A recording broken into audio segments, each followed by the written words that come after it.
This is a production of the Ultimate Homeschool Radio Network. Welcome to the Vintage Homeschool Moms Show. Your host, Felice Gerwitz, is an author, a publisher, and your radio show host. She will encourage, educate, and inspire you with answers to your most pressing questions from homeschool, marriage, parenting, and much more. Felice loves to equip moms to live a Christian life because every moment counts.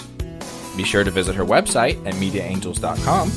And here's your host, Felice Gerwitz.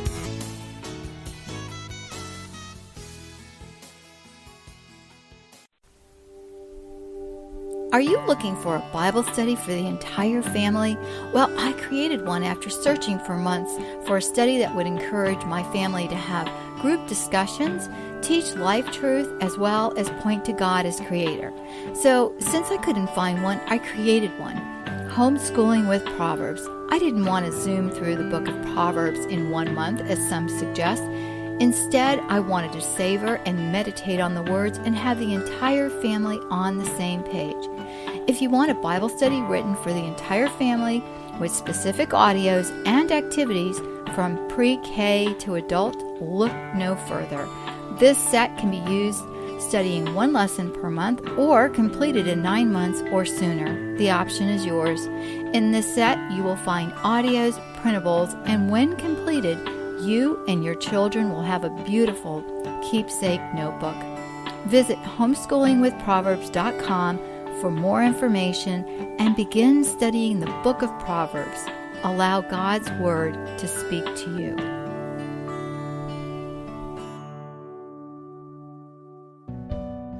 Powerline Productions wants to help you grow in your relationship with Jesus.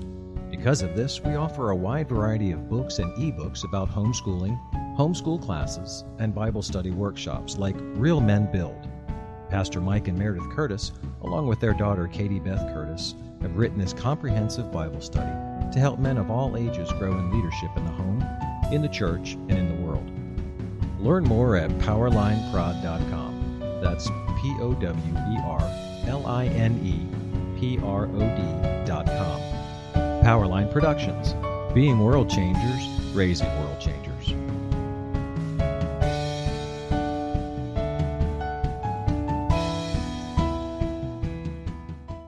Hi everyone, and welcome to Vintage Homeschool Moms. And today on the line with me is Meredith Curtis, and I'm really excited because she's the organized one out of the two of us. And today we're going to be talking about getting ready for school and school organization. And you can find the show notes at vintagehomeschoolmoms.com. Meredith has a wonderful website, meredithcurtis.com, as well as Powerline Prod, and that's powerlineprod.com, where you can find her books and wonderful information about all of the things that she offers there.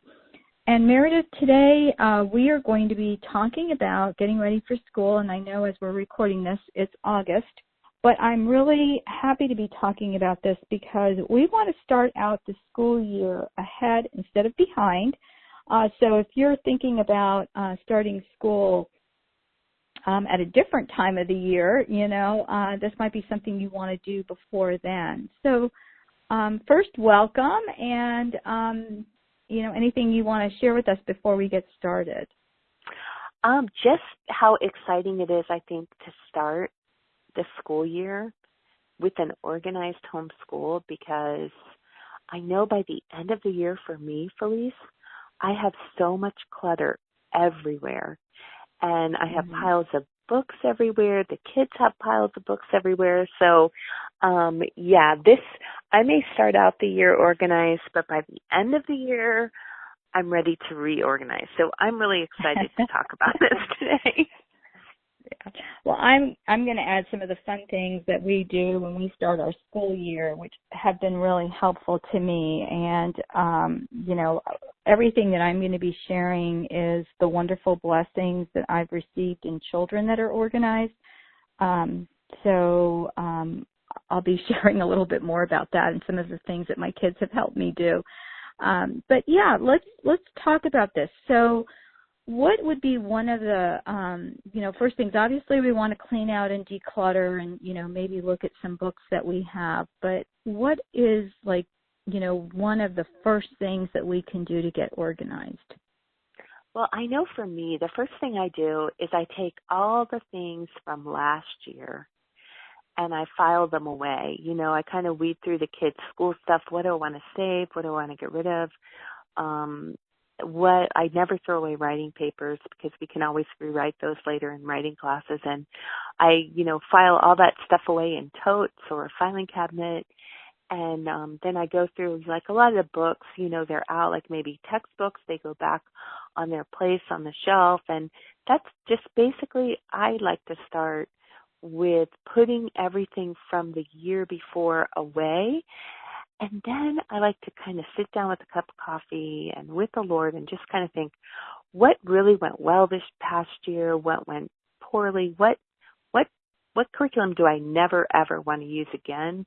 What curriculum do I think, wow, I can't wait to use that again? And I like to evaluate, and as I'm cleaning and putting stuff away, it's kind of the perfect time for me to do that because, a lot of times we don't actively think about the year that just ended. We just kind of move right on like robots to the next year, and we just get so busy.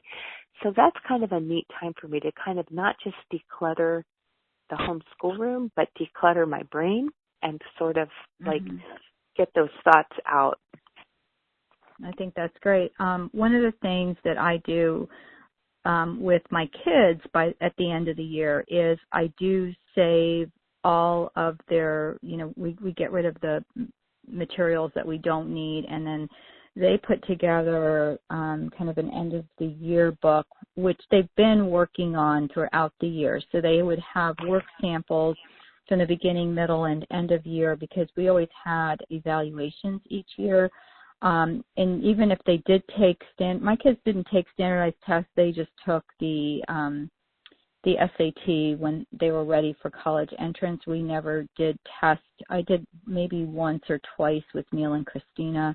Those are my two oldest, but the last three didn't do the standardized tests. I felt that I already knew where they were, and a lot of people like them, so I'm not saying if you use that as, a way to see how your kids are doing, that's great, but because we did, I felt a different type of curriculum. They were going to be compared to some of the kids, across the state, and yes, there were some certain, things that they needed to know each year.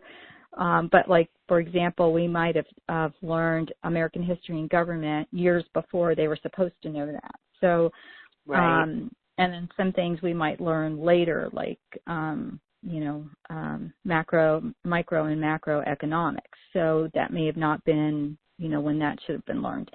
So I did a series, actually, and I will put some of the links in this podcast, and that is, I believe, the beginning and end of year check. So I did I called it a checkup for parents, and that is basically doing what you were saying when you got your coffee and prayed, and that is like for the end of the year checkup, that would be a time when I looked and I said, okay, so what went really well this year? What was a train wreck and I never want to do again? And as a veteran homeschool mom, after maybe, I want to say the third or fourth year, if something wasn't going well, I had no problem of just stopping it mid-year. Now, my daughter did that with a history curriculum one time. And she, called me and said, this is just not working. I don't really like the philosophical bent of this one. It's too verbose. I'm losing the kids. I want something that's going to be more hands-on. And I said, okay. I said, bring me all the babes and, you take some time and research it. So she came over and, I let her go into another room and she could take some time and do that. So, a lot of times people ask other friends, and I have found that one friend could absolutely love something. And even if we agreed on a lot of things, that didn't necessarily mean I was going to like it. So I would always ask some questions like, why did you like the book that you used, and, well, I liked it because I didn't have to do a lot of work and I could just give them a workbook. Well, then that wasn't going to appeal to me. Especially in history, you want to, it's his story. You want to be able to weave, the chain of events. So what you want your kids to think. So what did you learn from this, or what could we learn from this period of history that we never want to do again? Okay, so Meredith, it's the beginning of the year and we want to get started. So what does your beginning of the year look like? Well, at the beginning of the year, what I like to do is I like to get everything ready for the school year that the kids will need. So, I check in the big storage cabinet, make sure there's plenty of notebook paper, pens, pencils, art supplies, and then we have totes. So I fill their totes, like if there's a textbook they're using, workbooks, things like that. I fill their totes with those things. And then since we do have a homeschool room, but my kids like to study at the dining room table or in the family room, that way they can just grab their tote, bring it downstairs, work on their stuff, then put everything back in the tote and put the tote away. And it ends up keeping the house clean and tidy. So that's one thing that I do is get that all ready. And then if they're taking a literature class, usually for English, there's quite a lot of books they're going to read. I'll create a shelf and I'll just line the books up on the shelf in the order that they need them so they don't have to go hunting, once a week for books. So that, I like to do that so that way everything is accessible. And I like to have a time where I sit down with my kids and we just kind of talk. I talk to each one of them like, this is what you'll be learning this year. This is what it will be like. Not like a long hour talk, just about 5 minutes. And then if they have any questions or if there's anything they specifically want to do, that way we're all on the same page. And if we need to make changes, another thing I do at the beginning of the year is make a schedule. And we just write a schedule and then we use it for 2 weeks in the school year and then we reevaluate and redo it. And my kids are all different. Some of them like to do each subject every day. Some of them like to just do all of their history on one afternoon or 2 afternoons. So we schedule out, and we put in all the things we do for church, all the extracurricular activities and things like that. So, and then once we have our firm schedule, we tape it up on the storage cabinet. And that way, if anyone forgets, they can just look and say, oh yeah, I'm supposed to do a math and then do this, this, and this. And so that keeps us kind of organized and gets us off to a great start. I think that's great. And a couple of things. I would talk to my kids each year about what they wanted to learn ahead of time beforehand, because it was always surprising. Like one year they wanted to learn about oceanography and one year they wanted to learn about, the stars. And so we would incorporate some of that, whether or not that was the year that they were supposed to learn it, especially when they were younger. And then as far as doing school, we did it in our schoolroom. So I had a shelf that I used. And then one of the best things I ever bought was one of those cubby shelves that had the little drawers so that they could put their books. One was just a shelf of books where they put some of their books. And then others were, they would just throw stuff in. I know it wasn't the most organized thing, but then it kept everything neat. So one was art supplies and things like that. And I loved buying them new supplies each year so they would get, marker and crayons and things like that and pencils. And one year my son asked for mechanical pencils. So, that was something that I just added to my list. And it started it was almost like Christmas when school started. And I also put up a banner welcome to the school year, and I'd use pictures. Aww. Yeah, can you tell the elementary teacher? Yes, that's so cute. I love that. And then for scheduling, I love that you revamp your schedule. What we ended up doing, and I think especially at the beginning, I think that's great. And then as time goes on, my husband told me to give the kids a checklist, which is really wonderful. And if you're part of the Ultimate Homeschool Radio Network email list, you are getting printables each month, and you are also getting, those are going to be part of the printables, especially for the back to school.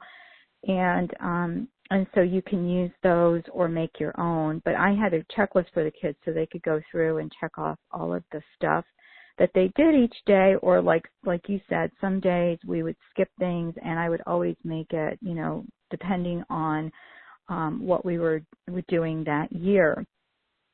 The other thing I want to go back to the organizing the shelves, because I'm not super organized and it kind of missed a gene. It went to my daughter, and I didn't get it. She was frustrated one year. I love that she would love you as a parent to have the reading books in order. I'll have to tell her that, because she would just absolutely love that. But she decided one summer that we were taking everything off the shelves, and so we had each row, because I had, these big shelves, was a subject. And so it started with, because over the years we accumulated things that I wanted to keep each year, and I would get rid of the things I didn't. And so it started with like the high school books, and then it would go down to the elementary. So the science books were all on one shelf. The math books, we didn't have as many, so that was a half a shelf. And then I had like a whole shelf of creation science books, which is probably not surprising to you. And, and so just things like that, arts and craft books and art books. And so it was so nice. We had a section for our religious books and books about the saints. And, so in fact, I was looking the other day, and they're all gone because now Christina has them all, which is fine. But my shelves are getting pretty sparse up here.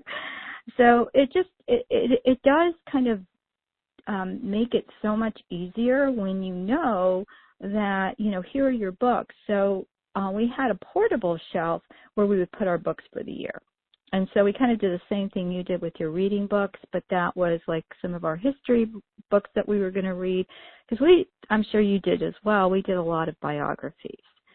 So right. That really helped. That's true. And, that's so funny, because I have all my shelves organized, and I have them all divided by subjects. And then for history and like history biographies and things like that, I have them all in order chronologically, starting with creation and going to modern time. So I am an organizer. You really are. You really are. Yes. And I think that's great. And that's the thing, if you're not, somebody is. Like Christina came over when my little ones were little, and she was married at that point. And she, one year, I was frustrated because there were too many moving pieces in my homeschool that year. There were too many things I wanted to cover. So she said, I love planning, and she just had a kindergartner at the time. So I said, well, come over and plan my year. And she did. She took our math book, and one of the things she did was she went through, okay, how many lessons are there? How many days are you going to be homeschooling? And then she just did simple division and said, okay, these are the lessons you need to accomplish each week, which made it so nice. And then we had like a master list of, so you could track, are you getting behind? Okay, well, we may need to do 2 lessons this week if we're going to take a day off. And we always left Friday blank as far as, having to do something heavy duty, because that was your field trip day or your catch-up day or your read aloud day or whatever you were going to add to that. And it also gave you wiggle room if someone was sick or, you had to take someone to, a doctor appointment or dentist, and you weren't feeling like you were behind. Because I think that's the problem that a lot of mommies feel like, oh my gosh, we didn't learn anything, or we're so behind, which is why I like my beginning, middle, and end of the year set that I put together. And I will have links on this podcast so that you can find that.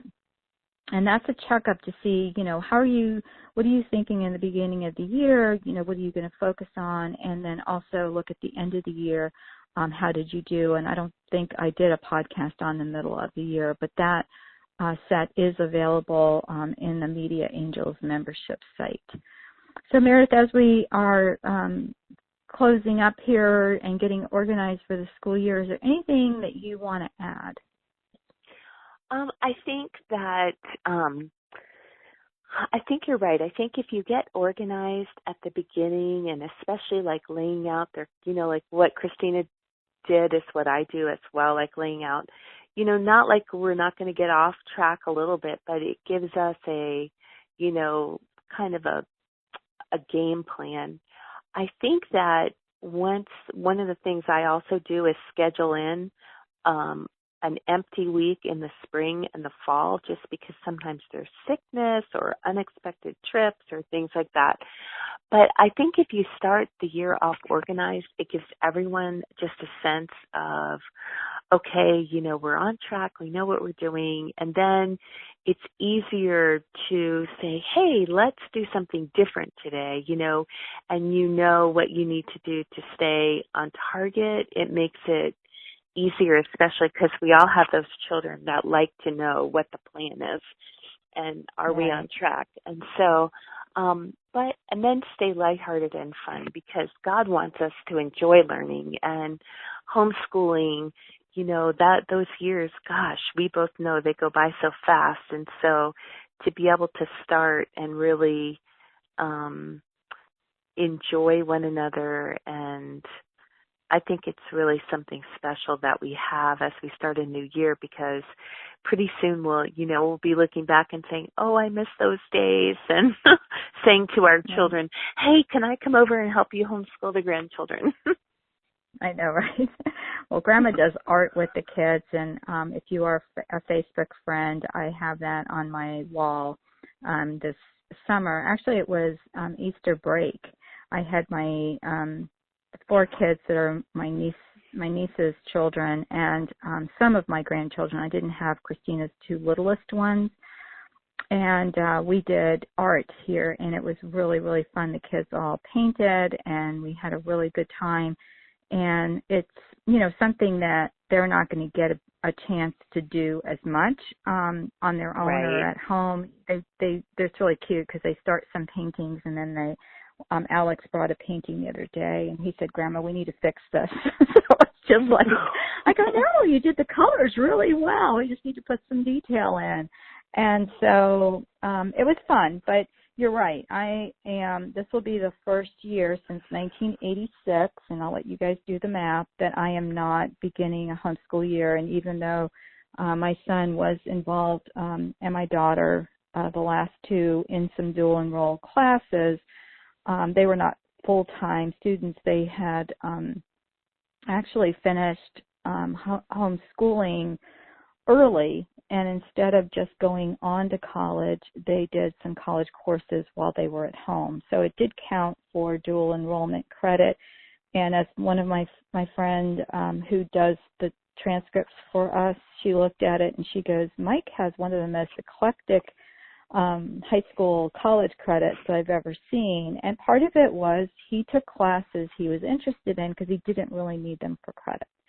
Like marine biology and, some of the speech classes and, a couple of others. But so, Meredith, we are going to wrap up here, and I just want to thank you so much for coming on and sharing with us. And I'm excited because I want to share with everyone that we are going to have more information about Meredith's upcoming classes on teaching, kind of understanding the times that we live in, and also teaching our children how to counteract some of the negativity and be able to discuss things rationally with others while still upholding their beliefs. So I'm really happy about that, and I just want to thank all you guys for coming, and look for the link, Organized Homeschool, and you will find it on vintagehomeschoolmoms.com. Thank you, Meredith. God bless, and bye-bye. Are you looking for a Bible study for the entire family? Well, I created one after searching for months for a study that would encourage my family to have group discussions, teach life truth, as well as point to God as creator. So, since I couldn't find one, I created one. Homeschooling with Proverbs. I didn't want to zoom through the book of Proverbs in 1 month, as some suggest. Instead, I wanted to savor and meditate on the words and have the entire family on the same page.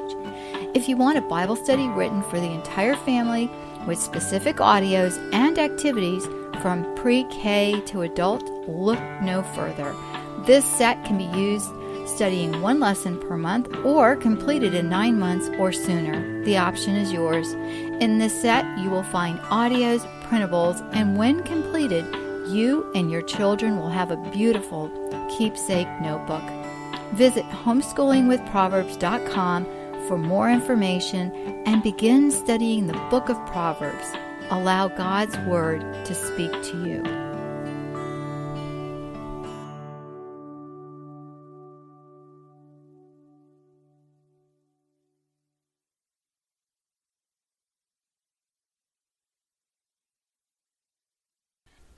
Thanks for tuning in to the Vintage Homeschool Mom Show.